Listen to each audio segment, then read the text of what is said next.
No Evangelho de Mateus, no capítulo 21,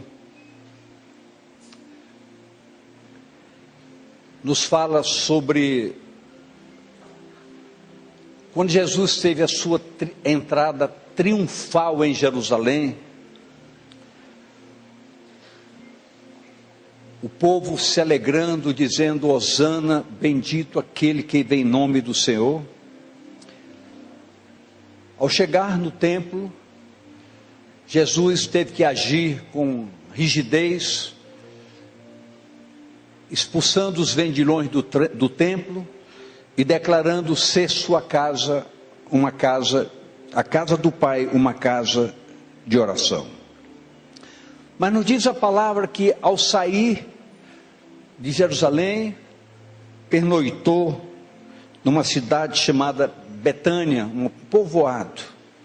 E no dia seguinte pela manhã, voltou a Jerusalém, e nos diz a palavra que Jesus sentiu fome. E por sentir fome, observou uma figueira que estava perto, e chegando à figueira, não encontrou fruto, encontrou apenas folhas. E disse à figueira que ninguém mais comeria do seu fruto, e amaldiçoando aquela figueira, ela secou. Os discípulos de Jesus chegaram a ele e lhes observaram: Senhor, a figueira que amaldiçoastes secou. Jesus, olhando para os discípulos, diz para eles: se vocês tiverem fé e não duvidarem, não só vocês farão figueiras secarem, como também direis a um desses montes: ergue-te, lança-te no mar, e isso vai acontecer. E Jesus arrematou dizendo: e tudo que pedirdes em oração, crendo, recebereis. O que a gente observa aqui, de maneira muito clara, é Jesus estabelecendo um tremendo desafio para os seus discípulos, declarando categoricamente para todos que, se tivermos fé, sem dúvidas nos nossos corações, coisas sobrenaturais acontecerão em nossas vidas e através das nossas vidas. Esse fato, esse fundamento está estabelecido categoricamente. É por isso que nós dizemos: Pai, em nome do Senhor Jesus, queremos que a ação do Teu Espírito nesta tarde nos traga profundo entendimento no que diz respeito à essência da Tua palavra, para que a Tua igreja experimente um despertamento sobrenatural, para que possa se apropriar devidamente de todas as prerrogativas estabelecidas através dos fundamentos da Tua palavra, para que seja uma igreja consciente, convicta, alegre e vivendo o gozo de uma segura esperança, cuja revelação manifestada pela Tua palavra propicia a todos os que creem e não duvidam em seus corações todas as possibilidades de serem agentes através dos quais o Senhor opere verdadeiras maravilhas em prol de cada um em particular, mas usando-os em prol da edificação da Tua igreja e de conquista de muitas e muitas vidas preciosas. Que nesta tarde a ação do Teu Espírito com liberdade permita que o fogo tremendo desse Espírito possa adentrar neste recinto, para trabalhar no convencimento das pessoas, para promover um crescimento, um fortalecimento, uma amplitude clara e verdadeira de entendimento no que diz respeito à essência viva da tua palavra. Que seja uma igreja prostrada, adoradora, quebrantada, contrita na tua presença, capaz de poder demandar com convicção plena que tudo, como nos diz a tua palavra, que pedirmos ao Senhor, crendo com sincera oração, todos se apropriarão das respostas positivas. E o desejo do nosso coração é que esse despertamento alcance profundamente essa igreja, e um diferencial de agora em diante possa nortear o caminhar de todos que aqui congregam. Que o Senhor vos abençoe, vos fortaleça e vos renove na ação sobrenatural desse poderoso Espírito Santo de Deus. Que todos sejam abençoados nesta tarde, porque nós os abençoamos em o nome do Senhor Jesus. Amém. Pode sentar, queridos. Eu fiz essa citação tão somente para evidenciar com naturalidade o que a palavra assevera e garante para motivações de orações verdadeiras, corações contritos, sinceros, fé inabalável e confiança plena no Senhor, o que nós temos disponíveis como resultados objetivos para a nossa jornada. Focando isso, vamos conversar sobre um assunto interessante. O que você está lendo na tela agora? A confiança inabalável. Então, pelo texto que nós lemos, obviamente que o Senhor está dizendo, se você tiver uma confiança inabalável em mim, você pede, você recebe, sua história vai mudar. Mas vamos conversar sobre 1 Reis 18, 36 a 40, preste bem atenção. Sucedeu, pois, que, oferecendo-se a oferta de manjares, o profeta Elias se chegou e disse: ó Senhor, Deus de Abraão, de Isaque e de Israel, manifeste-se hoje que tu és Deus em Israel, e que eu, Elias, sou teu servo, e que conforme a tua palavra fiz todas estas coisas. Elias está dizendo: declaro-me como teu servo e por isso me dirijo a ti. Responde-me, Senhor, responde-me, para que este povo conheça que tu, Senhor, és Deus, e que tu fizeste tornar o seu coração para trás. Então caiu fogo do Senhor e consumiu o holocausto, consumiu a lenha, consumiu as pedras, consumiu o pó, e ainda o fogo da glória manifestada acabou com toda a água que estava no rego. O que vendo todo o povo caiu sobre os seus rostos e disse: só o Senhor é Deus, só o Senhor é Deus. E Elias lhe disse: lançai mão dos profetas de Baal, que nenhum deles escape. E lançaram mão deles, e Elias os fez descer ao ribeiro de Quizom, e ali os matou. Eu creio que todos já leram esse assunto, já estudaram esse assunto, pelo menos leram, e sabem que esse fato ocorreu quando a Jezabel convenceu o seu marido Acabe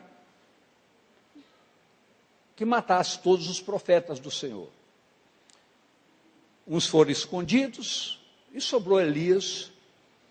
E Elias, então,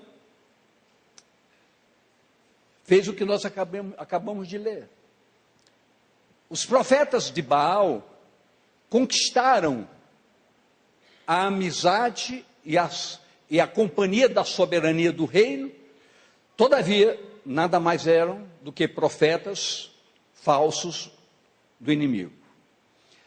E Elias fez um grande desafio, para que os profetas de Baal clamassem ao seu Deus, para que descesse fogo do céu. Nada aconteceu, fez Elias a mesma coisa, e o Senhor se manifestou com um sinal prodigioso, acatando o clamor de Elias. Nós lemos há pouco, em Mateus 21, que o Senhor diz: se você tiver fé, se você não duvidar, o que você pedir vai acontecer. E a pergunta simples é esta: e por que não acontece sempre?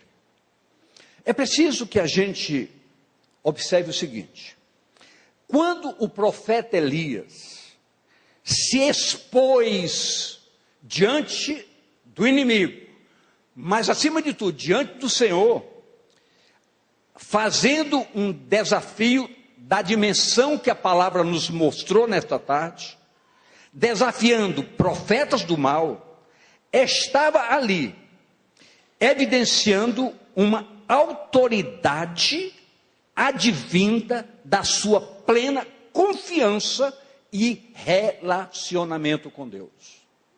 A confiança de Elias foi tanto que ele disse: vocês vão ver agora como Deus vai responder ao meu clamor. Queridos, será que Deus queria isso apenas para o profeta Elias? Ou será que Deus, como nos disse a palavra de Mateus 21, olhando para os seus discípulos, Jesus olhando para os seus discípulos, diz: tudo que vocês puderem imaginar, através da fé e da confiança em mim, coisas prodigiosas vocês vão fazer acontecer. Como disse, vocês podem fazer secar uma figueira, pode até fazer um monte se transportar de um lugar para outro. Palavras textuais de Jesus. Nós estamos vendo aqui Elias, um homem debaixo de um momento de muita tensão, chegando diante do Senhor, desafiando profetas do inimigo, a força do reino contra ele, e fez com que Deus se manifestasse. Então observe, Elias sabia que só Deus pode agir na excelência do poder e nos confrontos contra todas as forças malignas. Tais forças anulam todo o mal e envergonham o nosso inimigo diante dos nossos olhos, como aconteceu com Elias. Mas é de extrema importância observar que Elias andava no temor do Senhor. Elias fazia o que, queridos?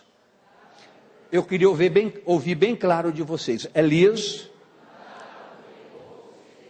Então, quando Elias andava no temor do Senhor, Elias podia demandar do Senhor uma ação, e essa ação acontecia. É simples e objetivo todos nós observarmos esse fundamento. Ou seja, Elias tinha vida no altar. Olha o que nos diz 1 Reis 18:15. E disse Elias: vive o Senhor dos exércitos, perante cuja face estou, que deveras hoje me mostrarei a ele. Perante cuja face estou. O que a gente mais ouve em nossos dias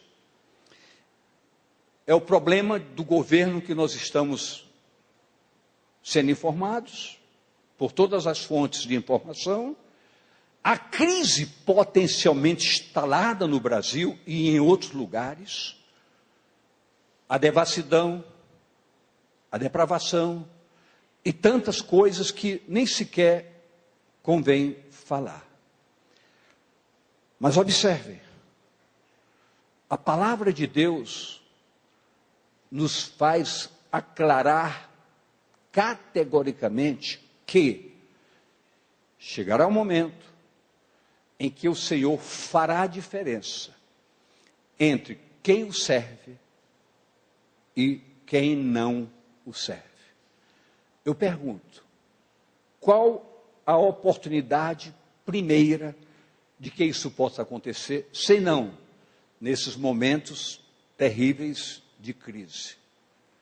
Observem bem, ser igreja não é apenas frequentar cultos. Ser igreja não é somente entregar dízimo. Ser igreja não é somente levantar, cantar, sentar. Não, ser igreja é ter vida no altar. É ter compromisso com Deus. Porque Deus, conforme a sua palavra, tem compromisso com todo aquele que crê verdadeiramente. Eu posso ouvir amém de vocês? Escute. Deus referendou a ousadia e a fé do profeta. A fé que precisa em todos nós ser, primeiro, conhecimento. Segundo, acreditar. Terceiro, confiar. Esses três focos alicerçados, eles nos dão todos os aparatos necessários. Para quê? Para que possamos, na intimidade com o Senhor, demandarmos as bênçãos independente de circunstâncias, de qualquer natureza, como nos diz a palavra. Pedi, dar-se-vos-á. Batei, abre-se-vos-á. Pedi e recebereis. Isso é uma conquista através da palavra. Olha o que nos diz Efésios 3:12, no qual temos ousadia com confiança pela nossa fé nele. Ou seja, nesse Deus a quem, pelo relacionamento de intimidade, temos ousadia com confiança pela fé de que as coisas acontecerão quando nós nos dispusermos a buscar essa presença e demandá-la por quais quer que sejam as necessidades. Deus honrou a fé do profeta. Essa honra advém da nossa fidelidade para com o Senhor. Escute esse texto. 1 Samuel 2:30. Olha o que diz. Portanto, diz o Senhor, Deus de Israel, na verdade, tinha dito eu que a tua casa e a casa do teu pai andariam diante de mim perpetuamente. Porém agora, diz o Senhor, longe de mim tal coisa, porque aos que me honram, honrarei, porém os que me desprezam serão envilecidos. O que o Senhor está dizendo? Eu honro quem me honra. Eu correspondo às expectativas de quem tem fidelidade para comigo, sinceridade para comigo, tem uma fé inabalável, sabendo que eu sou o Senhor, soberano sobre todas as coisas. Esse fato aconteceu com Eli. Não estou falando Elias, estou falando Eli, o sacerdote Eli. Por quê? Porque o sacerdote Eli, ele cometeu um grande equívoco, um grande erro, quando permitiu a devassidão dos seus filhos, que no ministério corrompiam a dignidade do altar. Você vai estudar a história, vai saber que eles se prostituíam, roubavam, faziam uma série de coisas. E Elias acobertava os filhos. Queridos, prestem bem atenção. todos nós precisamos entender, parece que, olhando para o Davi ali, quando ele falou, ele destacou isso, que é um fundamento. Ele não participou da novela do 10 Mandamentos, mas ele falou aqui outro dia sobre os 10 Mandamentos, 10 Mandamentos não, sobre a saída de Israel do Egito. E ele mostrou, porque é um dos fatos, que uma das condições pelas quais Faraó permitia que o povo de Israel saísse, se deixassem os filhos para trás. Eu fico pensando, como é que nós podemos ter uma vida de agrado ao coração de Deus, se não há em nós uma preocupação de que toda a nossa casa sirva ao Senhor? Eu posso dizer, eu me sinto muito feliz, porque meus filhos, meu genro, minha nora, meus netos, inclusive está um deles aqui hoje, eu sei agora que ele é cantor nos adolescentes. Fica aí de pé, Vitinho, esse é meu neto do meio, esse jovem aí, ó. Todos servem ao Senhor. Isso é uma alegria para todos nós, pugnarmos para que toda a nossa casa sirva ao Senhor. Mas Eli não, Eli deixou os filhos tumultuarem a verdade, se corromperem, resultado, perdeu tudo, perdeu o reino, morreu. Por quê? Porque não honrou o Senhor. E o Senhor é categórico. Honra a quem me honra. Honro a quem me honra. Saibamos, igreja, que o Senhor Deus jamais deixa envergonhados os que neles confiam. Jamais. Olha o que nos diz, observem o que nos diz o Salmo 125, 1. Os que confiam no Senhor serão, preste atenção, não diz são, os que confiam serão como o monte de Sião, que não se abala, mas permanece para sempre. Como servos de Deus, na condição de igreja do Senhor Jesus, quando consolidamos o nosso entendimento, o nosso quê, queridos? Eu queria ouvir de vocês. O nosso entendimento quanto às coisas do reino de Deus, isso produz em nós segurança e nos colocamos diante de um Deus na certeza de que seremos confortados em quaisquer demandas. Pode ser na área da saúde, na família, no trabalho, no concurso, no vestibular, seja o que for. Quando temos entendimento e uma plena confiança no Senhor, o Senhor vai nos respaldar para que as suas bênçãos nos alcancem. Eu só quero fazer uma observação. Preste bem atenção. Estamos chegando no final de ano, vai ter vestibular aí. Queridos, não caia na cilada do engodo. Não tente desonrar a Deus. Se você não estuda, se você não se prepara, não adianta você orar, porque você não vai passar. Não adianta tentar, não, mas eu confio em Deus. Deus não entra em trapaças. Por favor, estude para valer e se coloque diante de Deus que você conquista. Mas estude para valer. Teremos então um caminhar seguro, independentemente de confrontos e de quaisquer lutas, quais sejam, que muitas vezes nos assustam. Preste bem atenção. Podem nos assustar, podem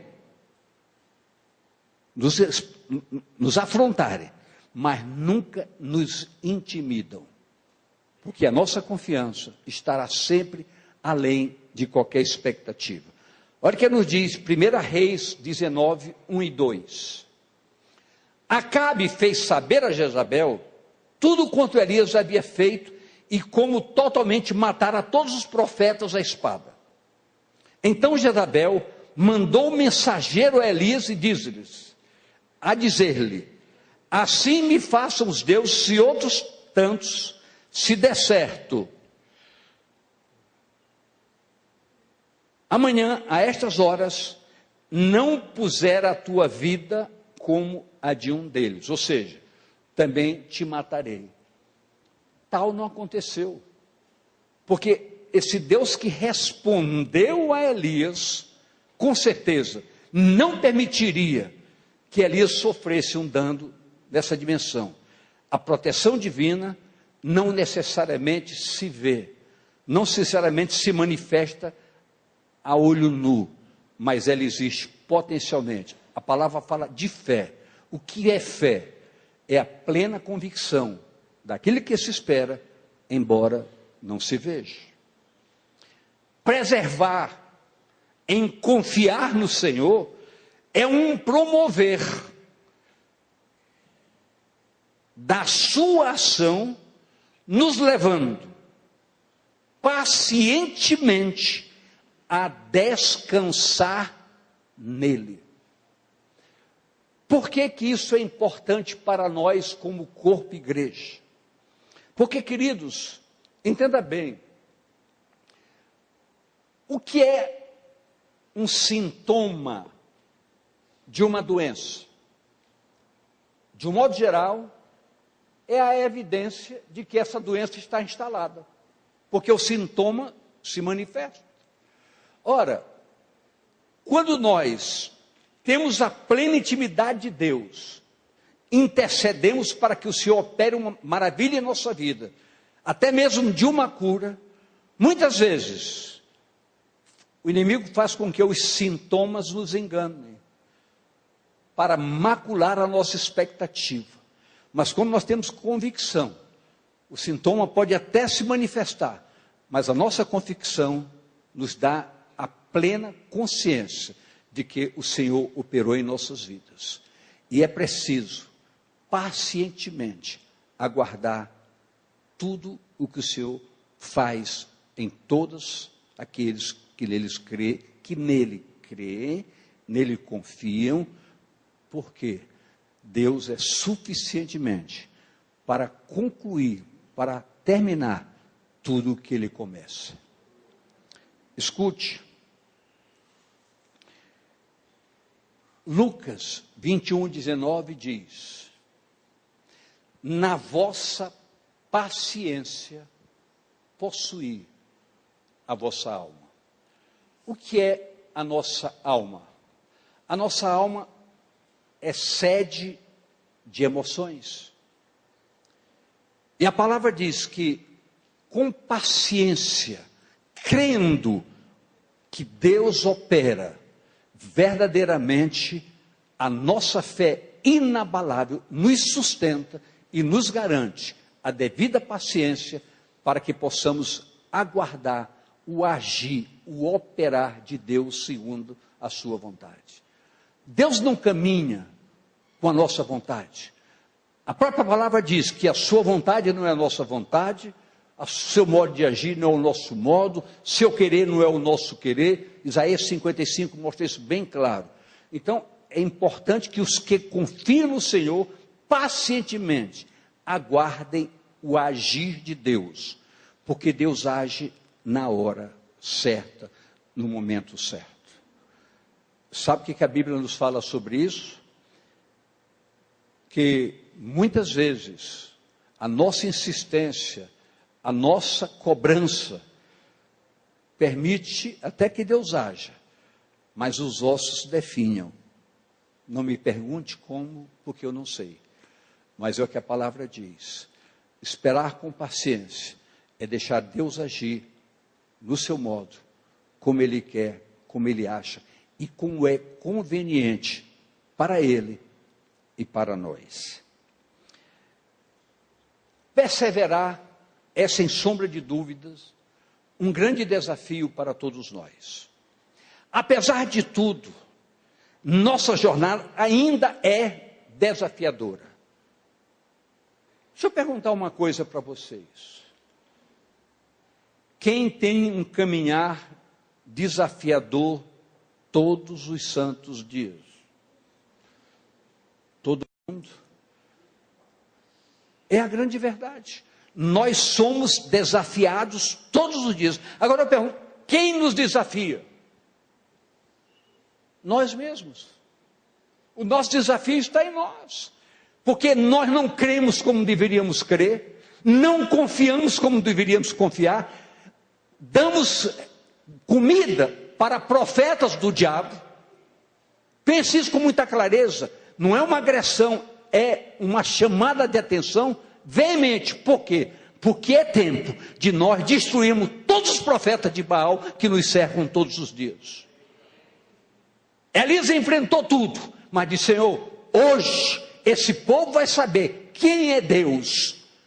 E qual foi o desafio de Elias? Se o Senhor é Deus, sigam-nos. Se Baal é Deus, sigam-no. E se essa pergunta fosse feita à Igreja Batista Missionária da Amazônia, qual seria a resposta de todos que estão aqui? Todos diriam: seguiremos ao Senhor. Você quer seguir o Senhor? Então obedeça a sua palavra, creia nele, confie nele, sua vida nunca mais será a mesma. Tenha certeza disso. Você vai orar, Deus vai responder. Você vai pedir, Deus vai responder. Você vai bater, a porta vai abrir. Deus é poderoso para fazer muito mais do que todos vocês possam pensar e imaginar. Deus é soberano sobre todas as coisas. Deus é Deus absolutamente sobre todas as coisas. A nossa confiança precisa ser tratada, trabalhada por todos nós. Meditar na palavra de Deus é coisa muito séria. Escute bem.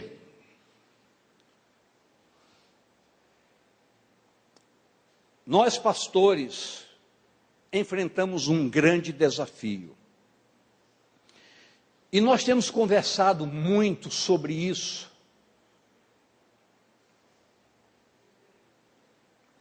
Por quê?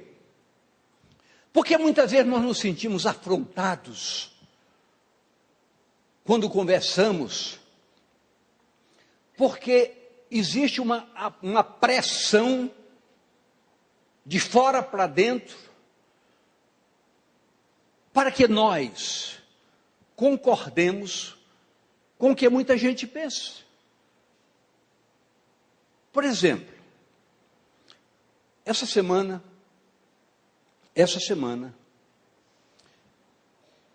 eu recebi um aviso que uma jovem traria o seu filho para apresentar aqui hoje pela manhã.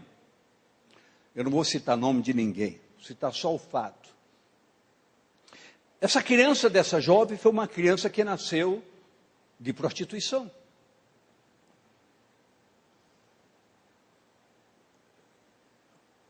Conversei com 2 pastores que estavam aqui naquele momento, e tratamos do assunto, e tomamos uma decisão.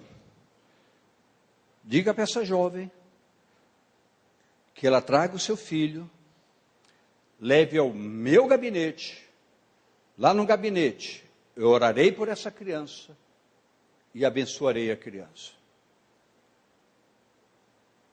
Ela disse: se não for no púlpito, eu não quero. Eu não irei. Eu disse: não será no púlpito. Ela não veio. Por que não será no púlpito? Alguém pode dizer: mas pastor, uma criança, o que as crianças têm? Que mal a criança fez? Nenhum. Eu não me neguei a apresentá-la ao Senhor no gabinete. Mas por que não trazer aqui? Porque, queridos, você que pagou o preço da sua dignidade, esperou o momento de Deus, se casou para poder ter uma vida de relacionamento normal. Aí você vem, tem o seu bebê, vem aqui, nós apresentamos.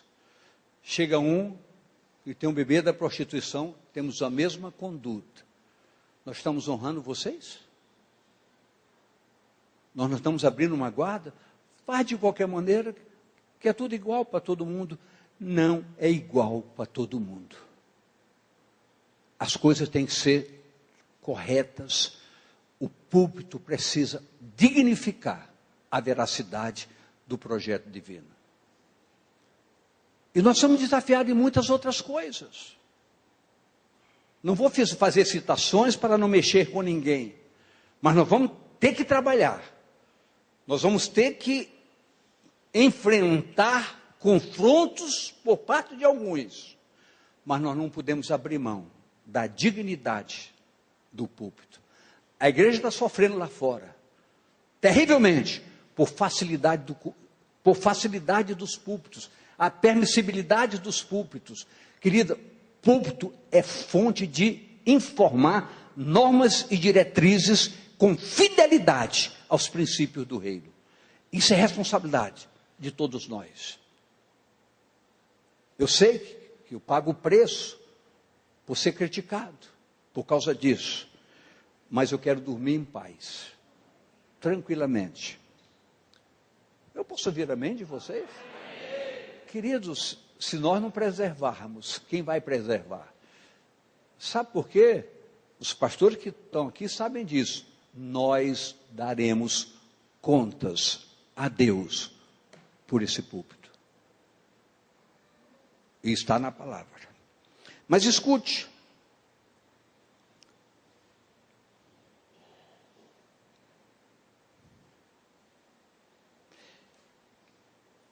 Apesar de tudo, nossa jornada ainda é desafiadora e nos leva até, muitas vezes, no pensar em desistir. Hoje, alguns poucos anos atrás, eu digo a vocês que não mais pensaria em desistir. Enquanto vida tiver, não desistirei de vocês. Mas eu já pensei, eu já enfrentei lutas muito grandes, não com Deus, com pessoas que me levaram quase a desistir. Se não for o Senhor, eu não estaria aqui hoje. Eu não sei onde eu estaria. Lutas, confrontas, mas Deus é fiel. Deus é muito fiel. E louvado seja o seu nome. 1 Reis 19:4. E ele se foi, quando ameaçado por Jezabel, confrontado por Jezabel, ameaçado de morte, ele se foi ao deserto caminho de um dia, e veio e se assentou debaixo de um zimbro, e pediu-se em seu ânimo a morte, e disse: já basta, Senhor, toma agora a minha vida, pois não sou melhor do que meus pais. Então ele pensou em desistir. Infelizmente, isso leva muitos a buscarem caminhos fáceis.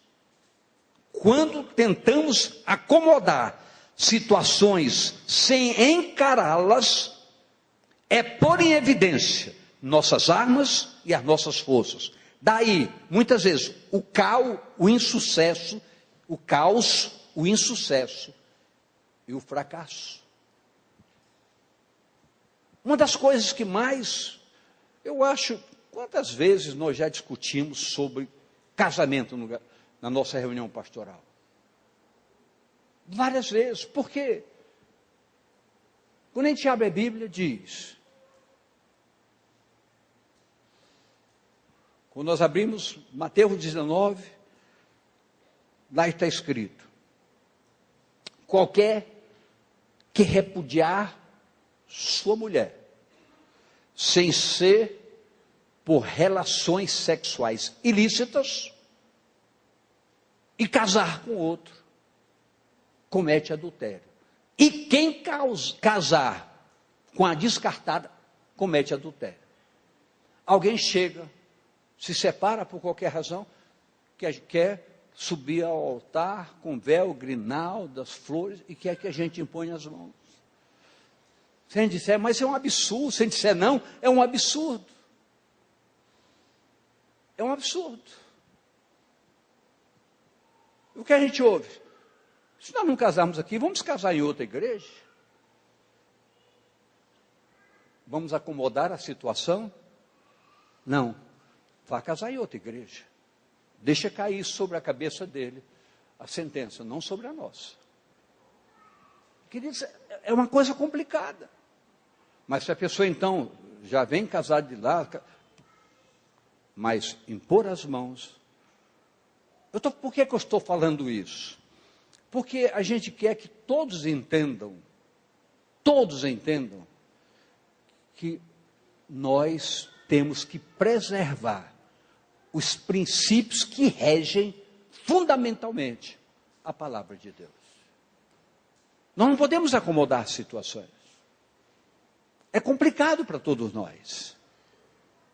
Mas, muitas vezes, o público está preocupado em agradar as pessoas do que agradar a Deus. E a Bíblia é categórica.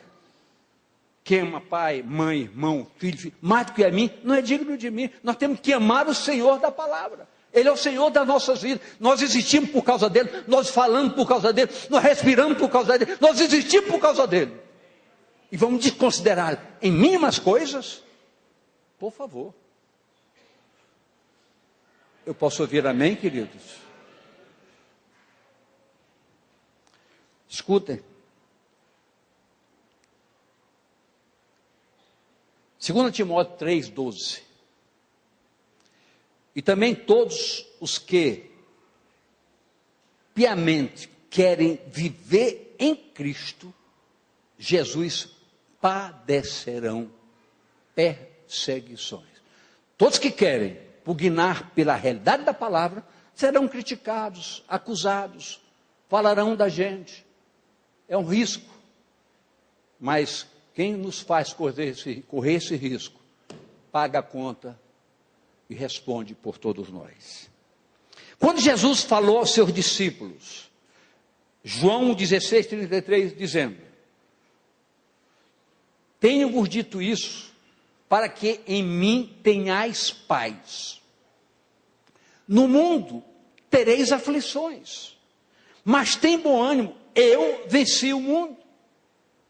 O que ele fala para nós é sobre um ânimo devido na nossa confiança, fé inabalável nele.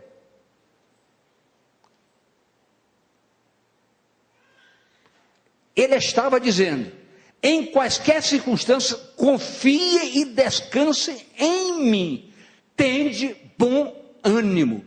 O que é bom ânimo? Onde está esse ânimo? 1 Reis 19, 5-8. Escute bem. Elias, naquela saída debaixo do zimbro, deitou-se, dormiu debaixo do zimbro. Eis que então um anjo o tocou e lhe disse: levanta-te e come.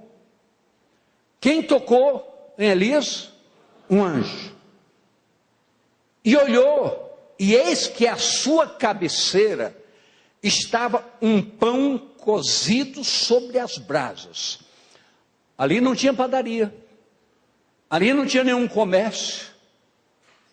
No entanto, quando o anjo tocou em Elias, ali estava um pão quentinho, com manteiga, alto nível.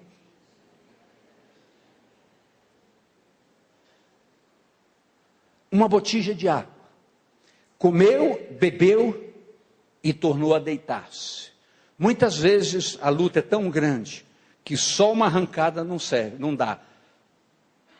E o anjo tornou segunda vez. E o tocou e disse: levanta-te e come, porque muito comprido te será o caminho. Levantou-se, pois, comeu e bebeu, e com a força daquela comida, caminhou 40 dias e 40 noites, até Horebe, o monte de Deus. Onde é que está esse ânimo? na sua confiança, na sua vida no altar. Deus não despreza você. Podem lhe afrontar como quiserem, não tem nada. Deus lhe supre aonde você estiver. Deus lhe responde e corresponde a todas as suas expectativas. Querido, Deus age assim. O nosso ânimo tem que ser a nossa confiança inabalável nele.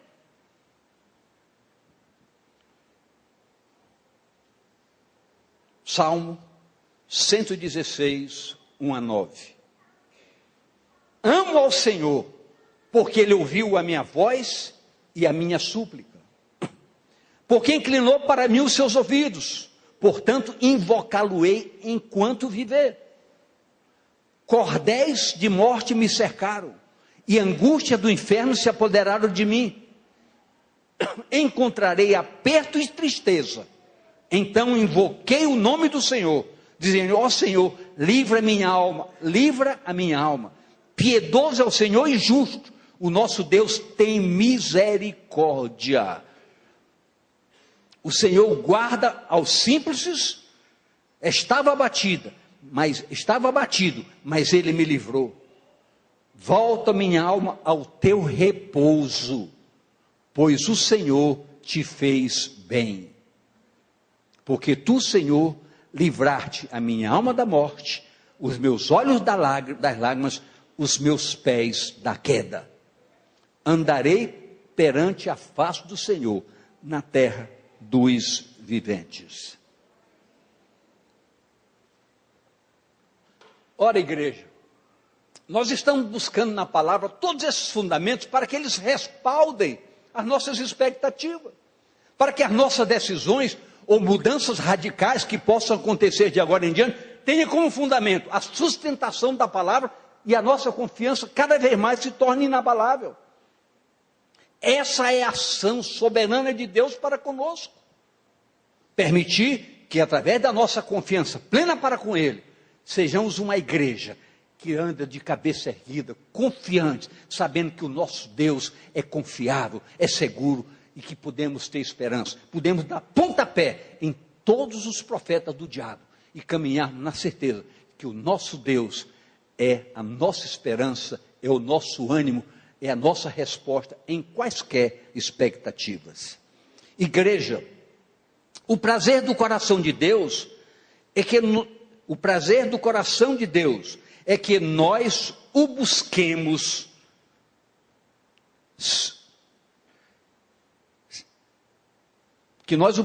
ser procurado por nós e achado por nós.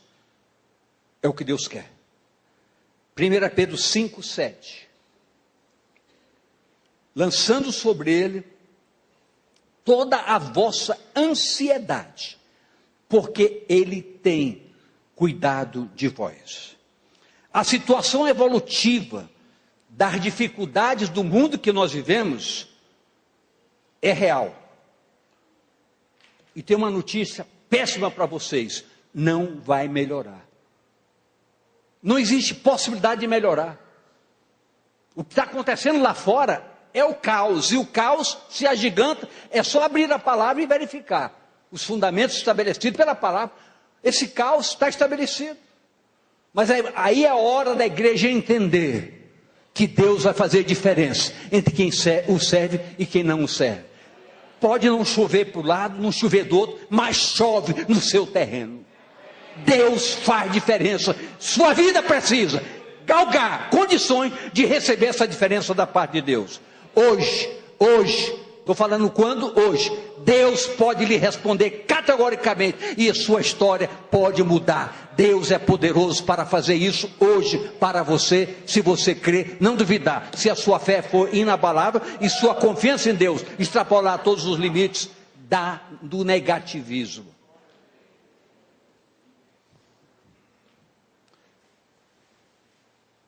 Assim como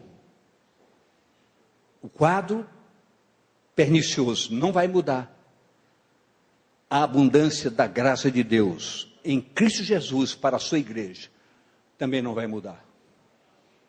Paralelamente ao negativo, ao positivo de Deus em favor da sua igreja. Depender de Deus é caminhar na sua vontade. Em 1 Reis 17:1, estou preocupado com o tempo. Então Elias, o tisbita, dos moradores de Gileade, disse a Acabe: vive o Senhor Deus de Israel, perante cuja face estou, que nestes anos nem orvalho, nem chuva haverá, senão segundo a minha palavra. Prestou atenção nisso? Não vai ter chuva. Vai ter problema para todo mundo. Mas escute. Depender de Deus, a coisa muda. O profeta declara a falta de chuva. Entretanto, não para ele seria o problema. A situação está ruim? Não para a igreja do Senhor. Olha o que nos diz 1 Reis 17, 2-4. Depois veio a ele a palavra do Senhor dizendo: vai-te daqui e vira-te para o oriente, e esconde-te junto ao ribeiro de Queribe, que está diante do Jordão. E há de ser que beberás do ribeiro, e eu tenho ordenado. Vou falar agora sobre Belém, aos urubus que ali te sustentem. Você está vendo? Tem uma crise horrível. Está faltando água. Deus disse: tem um ribeiro pronto para te abastecer. Mas está faltando comida. Urubus estarão bifes acebolados para a mesa de todos vocês. Queridos, é o que a palavra nos diz. A nossa confiança tem que ser real e verdadeira num Deus que é poderoso para fazer muito mais do que nós possamos pensar ou imaginar. Mas, escute, mais dificuldades, mais bênçãos. 1 Reis 17, 7-9, escute. E sucedeu que, passados os dias, o ribeiro se secou, porque não tinha havido chuva na terra. Então veio a ele a palavra do Senhor dizendo: levanta-te e vai a Sarepta, que é de Sidom, e habita ali, e eis que eu ordenei ali a uma mulher viúva que te sustente. Hoje, depois do culto da manhã, alguém me pegou lá na porta e disse: mas pastor, Deus mandou o profeta, uma coitada de viúva, para sustentá-lo. Foi. Só que aquela viúva tinha um pouco de azeite e um pouco de farinha. E quando o profeta chegou ali, ele disse: ah, Senhor, eu lamento, daqui eu e meu filho só tenho uma botija com um pouquinho de azeite, um punhado de farinha. Vou fazer um bolinho, quem sabe será a nossa última refeição, e vamos morrer de fome. O profeta disse: quem me mandou aqui foi Deus. Deus mandou, foi. Alguma coisa vai acontecer. E o que aconteceu? O azeite nunca secou. E a farinha nunca acabou. Assim é Deus. Agora eu pergunto: esse Deus é de Elias?